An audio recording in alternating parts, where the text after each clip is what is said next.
Halo, perkenalkan nama saya Andreas Simarmata. Saya seorang binusian. Video ini saya buat untuk memenuhi kewajiban community service sebagai syarat skripsi. Terima kasih. Saat ini tantangan dunia usaha semakin ketat. Hampir semua organisasi menghadapi tantangan yang sama karena pekerjaan semakin kompleks, informasi datang dari berbagai saluran, email, telepon, WhatsApp, sistem tiketing. Di satu sisi, teknologi membuat komunikasi dan proses pekerjaan semakin cepat, tapi sisi lain, banyaknya sumber informasi dapat menyebabkan banyak organisasi kewalahan untuk menghandle pekerjaan. Karena itu, organisasi membutuhkan suatu metode yang mampu memvisualisasikan seluruh pekerjaan, sehingga setiap orang mengetahui apa sih yang harus dipekerjakan, siapa yang bertanggung jawab, dan sudah sejauh mana progresnya. Salah satu metode yang paling banyak digunakan saat ini adalah Kanban. Sejarah Kanban di Toyota bermula di tahun 1950, diperkenalkan oleh Taiichi Ohno yang sedang mencari cara agar produksi bisa lebih efisien. Taiichi Ohno terinspirasi oleh supermarket, di mana supermarket hanya mengisi ulang persediaan setelah kebutuhannya ada.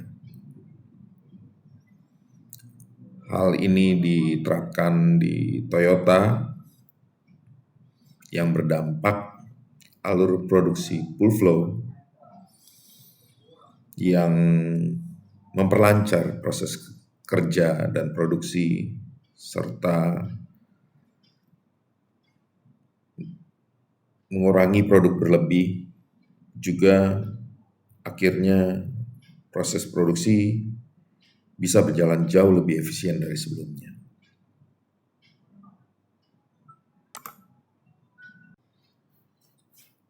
Jadi,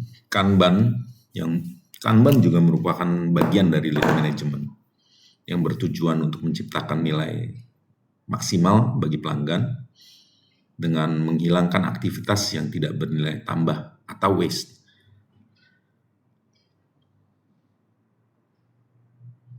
Lean management didukung oleh konsep just in time dan Kaizen. Just in time memastikan pekerjaan dilakukan sesuai kebutuhan, sedangkan Kaizen mendorong perbaikan terus-menerus atau perbaikan berkelanjutan.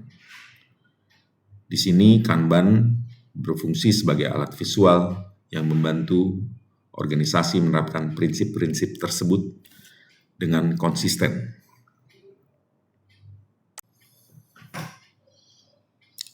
Lean management mengenal 7 jenis pemborosan atau waste, yaitu transportation, inventory, motion, waiting, overproduction, overprocessing, dan defects. Contoh dalam ilustrasi ini adalah contoh-contoh waste dalam sebuah perusahaan internet service provider. Contohnya seperti waktu tunggu teknisi, stok modem atau ONT yang berlebih. Dengan Kanban, pemborosan tersebut dapat diidentifikasi dengan lebih cepat.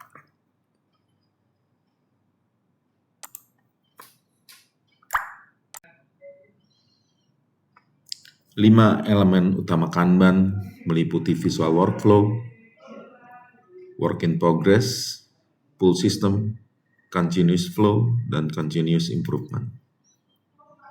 Kelima elemen tersebut menjaga agar pekerjaan selalu terlihat secara visual, kapasitas bisa lebih seimbang, proses pekerjaan dapat mengalir dengan lebih lancar, dan memudahkan evaluasi untuk selalu menjadi lebih baik. Pada scene ke-6, seluruh pekerjaan divisualisasikan sebagai kartu yang bergerak, dari backlog, to do, on process, review, sampai selesai. Informasi seperti PIC, prioritas, dan deadline ditampilkan, sehingga seluruh anggota tim memahami status pekerjaan secara real time dan lebih mudah. Lalu pada scene ke-7, Kanban dalam manajemen operasional. Kanban membantu mengurangi lead time, meningkatkan produktivitas, mempermudah monitoring, sehingga proses pengambilan keputusan bisa lebih cepat dan lebih berkualitas. Dengan visibilitas yang tinggi yang disediakan oleh Kanban, manajemen dapat menyeimbangkan beban kerja dan menjaga kualitas pekerjaan dengan lebih mudah dan lebih baik. Untuk contoh kasus, kita perhatikan contoh kasus yang terjadi di Toyota sebelum penerapan Kanban. Jadi sebelum menerapkan Kanban, Toyota menghadapi persediaan berlebih, produksi yang tak seimbang, dan waktu tunggu yang panjang pada beberapa proses, sehingga jelas mengganggu efisiensi.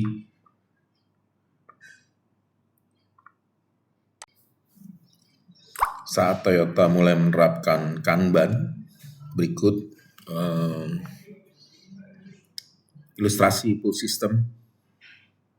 Jadi, dengan pull system, setiap proses hanya memproduksi komponen saat dibutuhkan oleh proses berikutnya, sehingga jelas terlihat aliran kerja menjadi lebih seimbang dan lancar. Terlihat di ilustrasi ini, Toyota menggunakan Kanban card sebagai media komunikasi antar proses.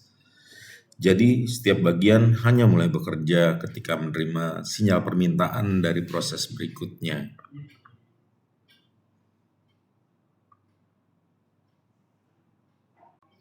Sehingga hasil akhirnya penerapan Kanban dapat membantu Toyota untuk mengurangi persediaan yang tidak atau belum diperlukan, aliran produksi menjadi lebih lancar, produktivitas meningkat, serta otomatis kualitas produk menjadi terjaga.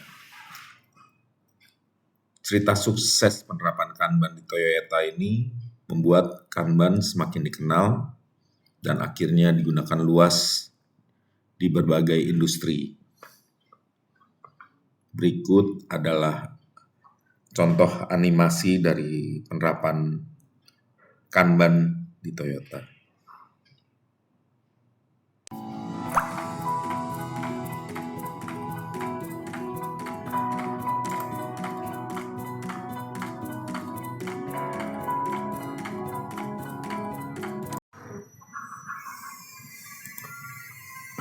Jadi jelas Kanban dalam penggunaannya tidak terbatas hanya dalam proses produksi, tapi juga sangat luas. Sebagai contoh, bisa digunakan oleh kita mahasiswa untuk mengatur tugas, mengorganisasikan rencana-rencana pekerjaan atau UMKM untuk mengelola pesanan, sampai ke pribadi-pribadi untuk mengatur aktivitas harian misalnya. Banyak sekali yang bisa kita lakukan untuk memanfaatkan Kanban agar kita lebih terorganisir. Berdasarkan kelebihannya, Kanban memudahkan secara visual karena menawarkan transparansi, pengurangan bottleneck, peningkatan produktivitas, workflow yang semakin lancar. Namun, implementasinya tentu membutuhkan disiplin, budaya kerjasama yang baik, dan komitmen terhadap perbaikan terus-menerus.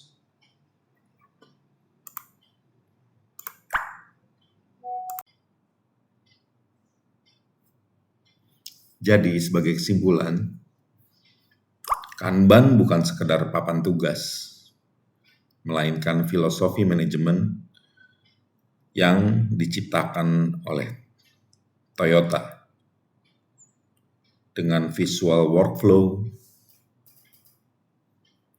full system, continuous flow, continuous improvement.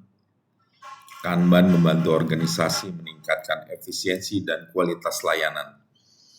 Di zaman di mana kompetisi mewajibkan setiap organisasi untuk jadi lebih efisien dan punya keunggulan kompetitif. Terima kasih, semoga bermanfaat. Sebagai akhir akan saya tampilkan referensi dari video ini. Terima kasih.